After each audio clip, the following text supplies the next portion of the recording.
નમસ્કાર મિત્રો, SP education ચેનલમાં આપ સૌનું હાર્દિક સ્વાગત છે। આપણી ચેનલ પર જો નવા હો તો ચેનલને સબસ્ક્રાઇબ કરી લેજો, જેથી તમને ટેટ ટાટ સરકારી ભરતી અને સરકારી પરીક્ષાઓને લગતી નવી અપડેટ મળતી રહે।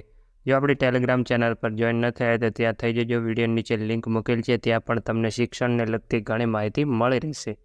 જ્ઞાન સહાયક યોજના જે કરાર છે તે 4/5/2024ના રોજ પૂર્ણ થવાનો હતો, પણ નવો પરિપત્ર કરવામાં આવ્યો છે। તેમાં જ્ઞાન સહાયકનો કરાર લંબાવવામાં આવેલ છે।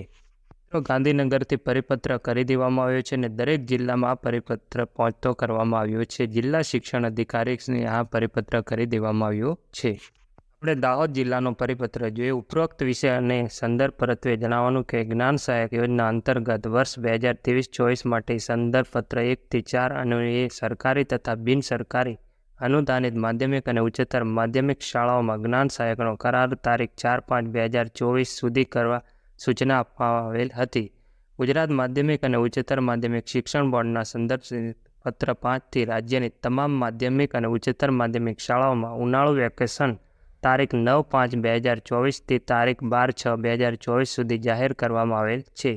જે બાબતે ધ્યાને લઈ દાહોદ જિલ્લાની તમામ સરકારી બિનસરકારી અનુદાનિત માધ્યમિક ઉચ્ચતર માધ્યમિક શાળાઓમાં જ્ઞાન સહાયકનો કરાર સમયગાળો સંદર્ભ પત્ર 6 અન્વયે 8/5/2024 સુધી લંબાવવામાં આવેલ છે। જે ધ્યાને રાખી આગળની કાર્યવાહી હાથ ધરવા અંગે જણાવવામાં આવે છે।